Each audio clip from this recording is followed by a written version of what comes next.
제가 목회를 한 지 35년이 되고 그동안에 스쳐간 사람들이 수천 명도 더 될 것입니다. 토론토에서 시작해서 뉴욕과 LA를 거쳐 한국에서도 여러 교회에 있고 여러 성경 공부를 가르치고 다수의 성도들을 만났고 세월이 지나면서 많이 흩어졌습니다. 저는 그분들이 지금 어디서 어떻게 지내는지 궁금하게 생각합니다. 어떻게 지낼까? 아마 대부분이 여전히 교회를 다니고 신앙생활을 할 것입니다. 잘 지내고 있겠지.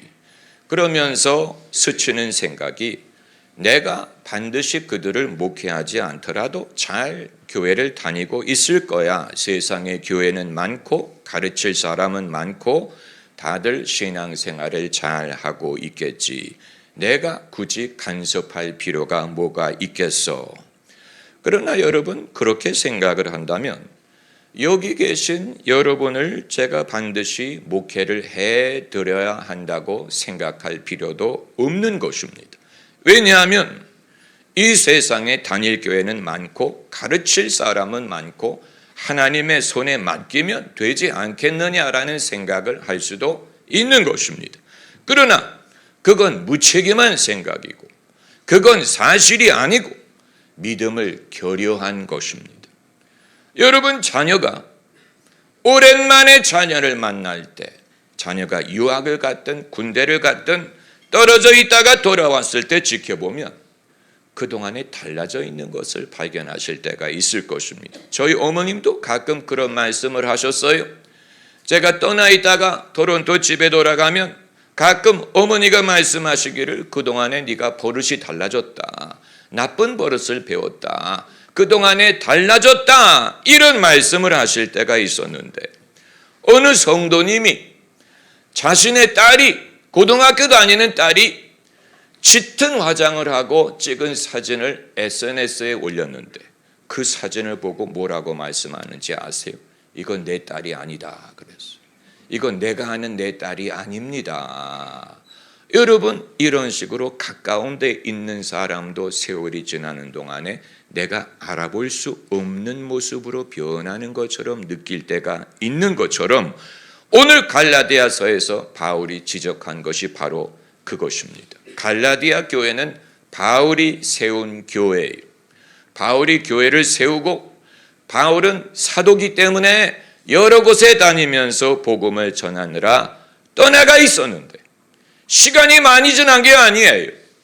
그런데 떠나가 있는 동안에 갈라디아 교인들이 그릇된 복음을 따르고 그릇된 길로 빠져버리는 것을 발견한 것입니다. 그렇기 때문에 갈라디아서를 쓴 것인데 갈라디아서를 angry letter, 화가 난 편지라고 부르는 이유가 거기에 있습니다. 6절 말씀에 그리스도의 은혜로 너희를 부르신 이를 이같이 속히 떠나 다른 복음 쫓는 것은 내가 이상히 여기노라. 주목할 단어는 속히라는 말이에요. 속히. 오랜 기간이 지나는 동안에 그렇게 했다면 이해라고 하겠는데 짧은 기간, 그 짧은 기간에 갈라디아 성도들이 다른 복음을 쫓고 있었다는 사실. 여러분 시험은 오래 기다리지 않는다는 증거입니다. 시험이 오래 걸리지 않아요. 베드로가 물 위를 걷다가 물에 빠지는 것이 속히 일어난 일인 것과 마찬가지입니다. 우리는 민주주의 사회, 자유민주주의, 자본주의 사회가 주장하는 것은 정부가 관여를 하지 않고 제재하지 않고 내버려 두는 것이 제일 낫다. 이게 소위 방임주의 원칙이 아닙니까? 자본주의, 시장 경제를 국가가 개입을 최소화하고 맡기라. 사람들이 알아서 하도록 맡기는 것이 제일 효과적이다. 그래서 국가가 경제를 통치하는 공산주의와 대비되는 것이 아닙니까? 사람이 다 인격이 있고 사람이 다 판단력이 있고 지각이 있기 때문에 스스로 알아서 하겠지. 자율권을 주고 자기가 깨달아서 자기가 하도록 해야 된다. 이게 제일 신사적이고 점잖고 사람을 존중하는 것처럼 보이는 것이 사실이에요. 자녀를 키울 때나 조직을 통솔할 때나 자율권, 일임, 존중하기를 우리는 바라고 그런 방향으로 우리 사회가 발전하기를 바랍니다. 그러나 신앙만큼은 방임할 수 없어요. 이걸 말씀드리고자 하는 것입니다. 모세가 시내산에 올라가 있을 때 오래 있는 게 아니었어요. 40일 동안 시내산에 올라가 있을 때 이스라엘 백성들이 뭐를 만들었습니까? 금송아지를 만들었어요. 40일 떠나가 있었는데 몇 년 떠나가 있었다면 모르겠어요. 40일 올라가 있었는데 모세가 눈에 보이지 않으니까 이스라엘 백성들이 말하기를 이 모세라는 사람은 어디 있는지 우리가 알 수 없고 우리를 인도할 신을 만들어 달라. 그래서 누굽니까? 이 아론마저도 여기에 동조해서 금송아지를 만들었습니다. 여러분, 신앙은 눈에 안 보이는 하나님을 믿는 것이기 때문에 믿다가도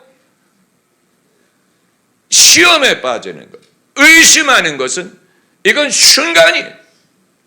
베드로가 물 위를 걷다가 물에 빠진 것은 순간이었던 것처럼 걸을 때는 믿음이 있었는데 빠질 때는 믿음이 없었던 것처럼 그 짧은 기간에 믿음에서 불신으로 가는 것이 가능했다면 모세가 40일 시내산에 올라가서 눈에 안 보일 동안에 이스라엘 백성들이 믿음에서 의심으로 빠지는 것은 순간이었다는 사실이에요. 여러분, 왜 우리가 오늘이라고 일컫는 동안에 오늘, 내일도 아니고 오늘이라 일컫는 동안에 피차 권면할 필요가 있느냐? 밥도 오늘 한 밥이 내일이 되면 쉴 수 있는 것처럼 사람의 영혼은 방치해 버리면 그 영혼이 시험에 들 수 있고 의심할 수 있고 어둠이 다가올 수 있고 파수꾼이 없는 상황에서는 도둑이 들어도 본인이 알지도 못할 수 있습니다. 아마 어떤 사람은 그건 구약시대 이야기 아닙니까? 신약시대에는 성령이 오셔서 성령이 우리와 함께 하시니 구약처럼 되지 않을 것이 아닙니까? 그러기를 바라지요. 그러기를 바랍니다. 그러나 갈라디아 교회는 그렇게 하지 못했어요. 바울이 오래 떨어져 있었던 것도 아닌데 서로 오래 떨어져 있었던 것도 아닌데 속히 떠나 다른 복음 쫓는 것을 내가 이상히 여기노라. 이 사람들이 신앙 자체를 떠난 게 아니에요. 그렇기 때문에 더 복잡한 것입니다. 신앙 자체를 떠난 게 아니에요. 여전히 믿어요. 여전히 교회를 다녀요. 그런데 신앙이 이상해질 수 있었던 것입니다. 그렇기 때문에 바울이 이상히 여기노라 이런 말을 한 것입니다. 여러분, 우리가 언제가 되면 일이 끝날까? 언제가 되면 맡기신 일을 완수할까? 언제가 되면 무엇을 얻으면 이 일을 완수할 수 있을까? 아주 중요한 문제가 아닙니까? 민족 복음화, 세계 선교를 우리가 외치는데 만일 땅끝까지 복음이 증거돼서 다 예수님을 믿으면 끝나지 않을까? 그런데 여러분, 그렇게 해서 끝난다는 보장이 없습니다. 여러분의 가정이 다 복음화가 됐더라도 할 일이 남아있죠. 우리 자신이 믿었는데 믿으면 끝나는 게 아닐까? 할 일이 남아있잖아요. 여전히 유지보수를 해야 되고 다치는 부분이 있고 시험에 들, 낙심에 들고 흔들리고 우울하고 다투고 부대끼고 하나님에 대해서 섭섭하고 성도에 대해서 섭섭하고 이 일이 끝나지가 않는 거예요. 믿으면 끝나는 줄로 알았는데 우리가 다 믿으면 사명이 끝난 게 아닐까. 그런데 이후에 할 일이 있어요. 갈라디아 성도들이 믿으면 끝난 게 아닐까. 에베소, 갈라디아, 소아시아 7교회, 라오디게아, 에베소 믿으면 끝난 게 아닐까. 아니에요. 이미 믿었는데 믿은 자들에게 하나님이 주시는 메시지를 읽어보면 거기에 권면하는 말, 바로잡는 말, 지적하는 말, 너희가 속히 떠나 다른 복음을 쫓는다. 이게 웬일입니까? 웬일이? 하나님의 은혜가 부족하다는 뜻이 아니지요. 사람들이 그만큼 연약하다는 것을 보여주는 것입니다. 마음은 원이로되 육신이 약하도다.